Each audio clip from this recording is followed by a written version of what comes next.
जय माता दी सबको। माता रानी सब पे अपनी कृपा दृष्टि बनाए रखें। वैष्णो दरबार में आप सबका स्वागत है।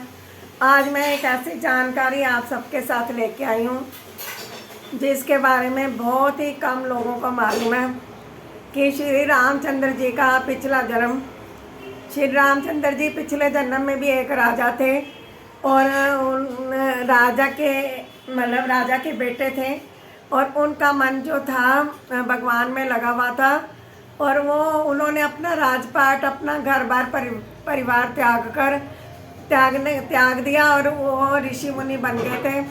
और वो एक समय त्रिकुट एक ऐसी जगह है जिस जगह पे वो अपनी भक्ति कर रहे थे, तपस्या कर रहे थे। वो जो त्रिकूट स्थान है आज भी अयोध्या के पास है, जहाँ से गंगा, यमुना, सरस्वती ये तीनों नदियाँ अलग अलग होती हैं।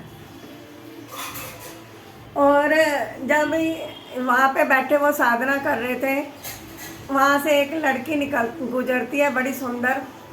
और जब वो उनको देखती है, और रामचंद्र जी भी बड़े सुंदर थे, उस समय वो ऋषि के रूप में थे, तो वो जब उनको देखते कि ये ऋषि बहुत ही सुंदर है, बहुत ही खूबसूरत है, क्यों ना मैं इसके साथ शादी कर लूँ।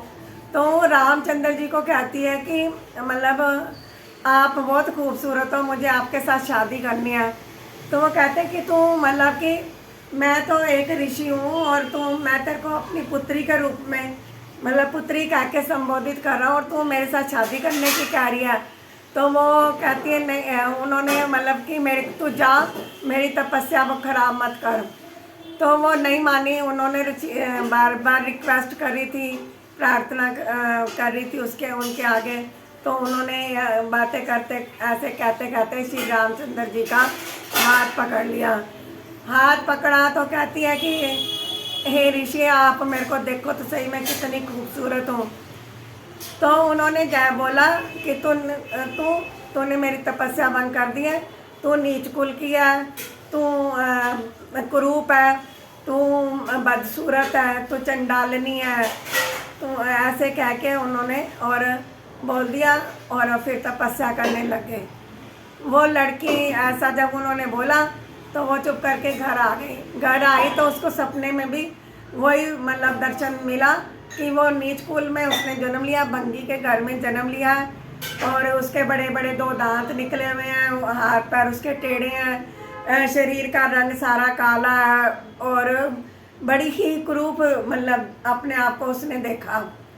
तो जब वो सपना देख के वो डर गई और रानी ने पूछा क्या हुआ बेटा। वो राजकुमारी थी और वो उसने उनको बोला ऋषि को, थोड़ी सी कहानी पीछे लेके जाती हूँ। ऋषि को बोला मैं राजा की बेटी हूँ, मेरे घर में बहुत कुछ है और तुम्हारे को किसी चीज़ की कमी नहीं होगी, तुम मेरे साथ शादी कर लो। तो उसके बाद उन्होंने उसका रामचंद्र जी का हाथ पकड़ा। रामचंद्र जी ने उसको बददुआ दी, श्राप दिया। और वो जब उसको सपने में ये सब चीज़ें दिखी, उसके बाद उसने क्या किया कि रामचंद्र जी के बारे में उसने अपनी महारानी को बताया, अपनी माँ को, और फिर रानी ने राजा को बताई ये बातें। बताने के बाद वो इतने परेशान हो गए कि ये तू कैसा श्राप लेके आ गई। फिर वो राजा के पास गए। राजा ने कहा कि ये बच्ची नादान है, इसने अपनी नादानी में ये सब कह दिया, तो आप इसको माफ़ कर दो, क्षमा कर दो। उन्होंने कहा अब मैं क्षमा तो नहीं कर सकता इसको। बार बार प्रार्थना करने पर उन्होंने बोला कि ठीक है, त्रेता युग में मैं 14 कला संपूर्ण श्री रामचंद्र जी के रूप में मैं जन्म लूँगा, उस समय मैं इसका उद्धार करूँगा। तो उसका जो राजकुमारी थी, उसका जो जन्म हुआ नीच कुल में हुआ, वहाँ पे बहुत कुरूप थी, उसको कोई देखना भी पसंद नहीं करता था। काफ़ी साल की हो गई थी।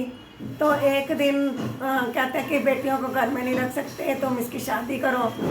अब वो शादी एक लड़का था जिसकी बीवी मर गई थी, उसके साथ उन्होंने शादी कर दी।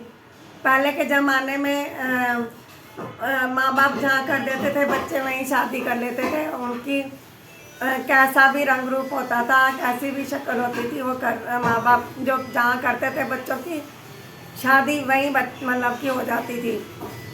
अब वो उसने मतलब घर जाके उसके पति ने उसको देखा, बारात गई घर, जब वापस सॉरी पति को देखा, पति ने उसको देखा, देखते ही वो तो डर गया क्योंकि इतनी बदसूरत लड़की, इससे तो मैं इसको तो मैं रख नहीं सकता अपने घर में। उसके ससुराल वालों ने उसको रात को ही घर से बाहर निकाल दिया। वो बेचारी जंगल में इधर उधर घूंघट निकाला, इधर उधर बड़ी मुश्किल से अपने माँ बाप के घर पहुँची।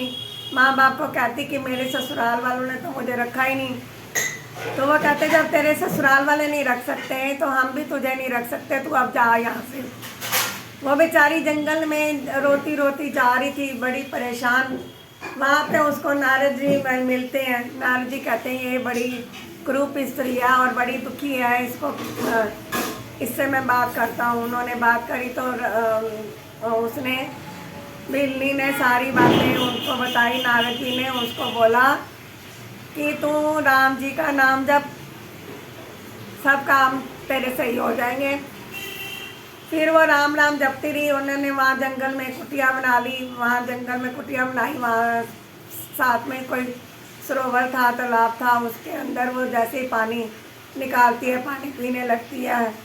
तो उन्होंने वहाँ के ऋषि मुनि कहते हैं तू नीच कुल की, तू बदसूरत स्त्री, तेरे को देखना कोई पसंद नहीं करता। तूने इस कुएं के अंदर तूने सारा जल दूषित कर दिया हमारा। तो वो बिल्ली के मुंह से निकल गया कि जली तो मैंने पिया है, कोई इसके अंदर कीड़े थोड़ा डाल दिया मैंने। तो वो उस जल के अंदर पूरे कुएं में कीड़े कीड़े हो गए थे और कुएं का जल दूषित हो गया। अब वो साधु संत इंतज़ार करें कि राम जी आएंगे, हमारे जो कुएं का जल है वो साफ करेंगे, पवित्र करेंगे, हमारे दुख दूर करेंगे। ऐसे ही करते करते बिल्ली भी राम जी का नाम जप रही है। राम जी का नाम जपते जपते एक दिन साधु संतों को मालूम हुआ कि श्री रामचंद्र जी जब अयोध्या का वनवास काटने आ रहे तो इधर से निकल के जाएंगे। तो वो रामचंद्र जी ने कहते चलो, ऋषि कहते चलो हम ना आज श्री रामचंद्र जी इस तरफ आएंगे, हम अपना पूरी सजावट करें, साफ सुथरा कर दें घर को, आश्रम को। तो जैसे ही बिल्ली ने भी उसको सुन लिया था तो बिल्ली ने क्या किया, कितने किलोमीटर दूर उसने झाड़ू लगाती जाती, जल छिड़कती जाती, अपनी कुटिया अपने आश्रम तक वो ले गई। तो राम जी जब लक्ष्मण जी के साथ, सीता मैया के साथ उधर से निकलते हैं तो वो देखते कि इतना मतलब सफाई हो रखी है और पता नहीं किसने करी है। वो जाते हैं तो वो बिल्ली के आश्रम के अंदर पहुंच जाते हैं। जब वो पहुंचते हैं तो श्री रामचंद्र जी कहते हैं कि यह आश्रम किसका है। वो कहती है कि यह आश्रम श्री रामचंद्र जी का है। तो वो बड़ी मतलब इम्प्रेस होते हैं श्री रामचंद्र जी इस बात को सुन के। तो वो बिल्ली क्या करती थी, अपने बेर थे जो तोड़ती थी, देखती थी खट्टे तो नहीं है, खट्टे एक साइड में अपना हटा देती थी, मीठे मीठे बेर उनके लिए उन्होंने बिल्ली ने इकट्ठे कर रखे थे। बिल्ली का हमने उसका भोग लगाया बेरों का, तो लक्ष्मण जी ने नहीं खाए, उनको लगा था कि ये झूठे हैं। परंतु वो कहते हैं कि मैंने आज एक ऐसी जगह पे पढ़ा था कि वो कहते हैं बिल्ली बड़ी समझदार थी, कुरूप तो थी पर दिमाग से तो सही थी। उसने मतलब थोड़े से ऐसे नाखूनों से तोड़ के बेर उनको खा के देखती थी और अलग करती जाती थी। तो उल्लू जब लक्ष्मण जी ने उन बेरों को देखा तो उन्होंने सोचा, मतलब बेर ऐसे लगते थे जैसे किसी ने जूठे कर दिए, पक्षी ने चोंच मार दी हो। तो उन्होंने देखा कि ये बेर तो जूठे हैं, वो मतलब कि उन्होंने उधर फेंक दिए। अब इस प्रकार से ऋषि मुनियों को जब पता चला कि बिल्ली के पास आए हैं श्री रामचंद्र जी, तो जब वो आए उन्होंने फिर ऋषि मुनि आए, कहने लगे हम तो आपकी स्वागत की तैयारियां करके बैठे हैं और आप तो आए नहीं हमारे आश्रम में। उन्होंने कहा कि चलो। फिर जब वो उनके घर गए श्री रामचंद्र जी, तो उन्होंने कहा कि ये कुएं का जल है ना, इसके अंदर कीड़े पड़ गए, इसको ठीक करो। उन्होंने अपना पैर डाला उस जल में। श्री रामचंद्र जी ने आधा जो कुएं का जल था वो साफ हो गया था, आधे में कीड़े पड़े होते।